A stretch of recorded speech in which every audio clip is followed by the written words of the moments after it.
তোমার নামে গান গাহিয়া যায় মাঝি পালুরায়া, নদী ওই ছুটে চলে সাগর মোহনায়।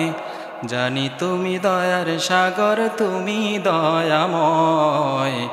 জানি তুমি দয়ার সাগর, তুমি দয়াময়। তোমার নামে গান গাহিয়া যায় মাঝি পালুরায়া, নদী ওই ছুটে চলে সাগর মোহনায়। জানি তুমি দয়ার সাগর, তুমি দয়াময়। জানি তুমি দয়ার সাগর, তুমি দয়াময়। সূর্য উঠে তোমার নামে আলোর ধারা নিয়ে, চন্দ্র হাসে তোমার নামে জ্যোৎস্না ছড়িয়ে। সূর্য উঠে তোমার নামে আলোর ধারা নিয়ে, চন্দ্র হাসে তোমার নামে জ্যোৎস্না ছড়িয়ে।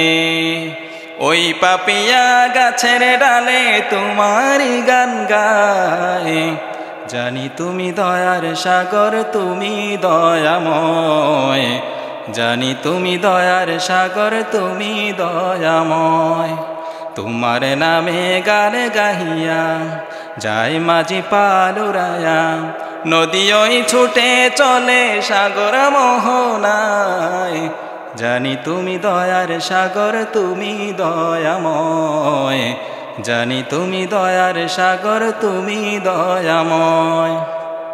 তোমার করুণাতে মাঠে সোনার ফসল ফলে, গাছ গাছালি তরুলতা সাজে ফুলে ফলে।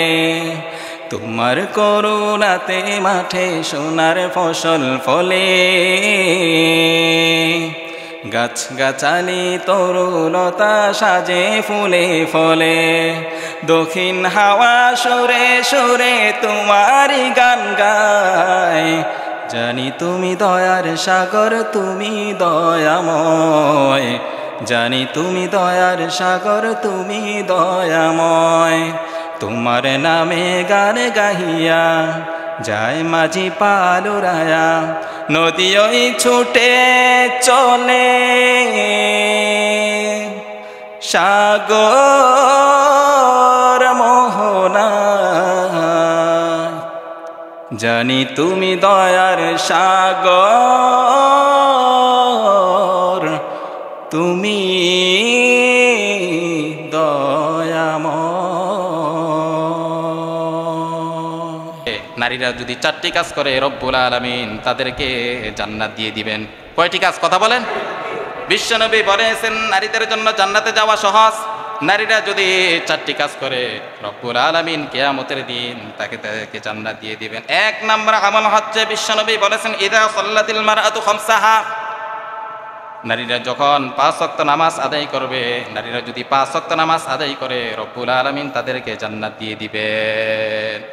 2 নম্বর আমল হচ্ছে ওয়াসামাস শাহরাহা, নারীরা যদি রমজান মাসে রোজাগুলো সঠিকভাবে পালন করে রব্বুল আলামিন তাদেরকে জান্নাত দিয়ে দিবে।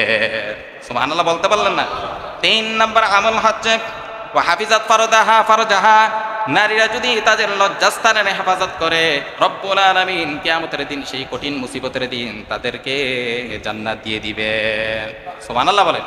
4 নম্বর আমল হচ্ছে ওয়া আতাআত যাওজাহা, নারীরা যদি স্বামীর কথা শুনে স্বামীর আনুগত্য করে, সর্বদা স্বামীর কথা শুনে স্বামী যদি নেক আমলের কথা বলে সঙ্গে সঙ্গে যদি ওই স্ত্রী নেক আমলের দিকে আগ্রহ হয়, নেক আমলগুলো যদি পালন করে, তাহলে আল্লাহ রব্বুল আলামিন কিয়ামতের দিন নারীদেরকে জান্নাত দিয়ে দিবে। এজন্য মা বোনরা এই 4টি আমল করুন। এই আমলগুলো করলে আল্লাহ রব্বুল আলামিন কিয়ামতের দিন আমাদেরকে জান্নাত দিয়ে দেবেন। নারীদেরকে কি দিবেন? জান্নাত দিয়ে দিবেন। আল্লাহু আকবার বলেন। সম্মানিত মুসলিম ভাইয়েরা, আমি আজকে হজের গুরুত্ব ও ফজিলত নিয়ে আলোচনা করেছি। যতটুকু আলোচনা করেছি কোরআন ও হাদিস থেকে আলোচনা করার চেষ্টা করেছি। হ্যাঁ, হয়তো এর মধ্যে ভুল ত্রুটিও থাকতে পারে। হ্যাঁ, ভুল ত্রুটিগুলো যেন আল্লাহ রাব্বুল আলামিন ক্ষমা করে দেন আর আমাদেরকে যেন বেশি বেশি হজ করার তৌফিক দান করেন। সকলে বলি আমিন। ওয়া আখিরু দাওয়ানা আলহামদুলিল্লাহি রাব্বিল আলামিন। যারা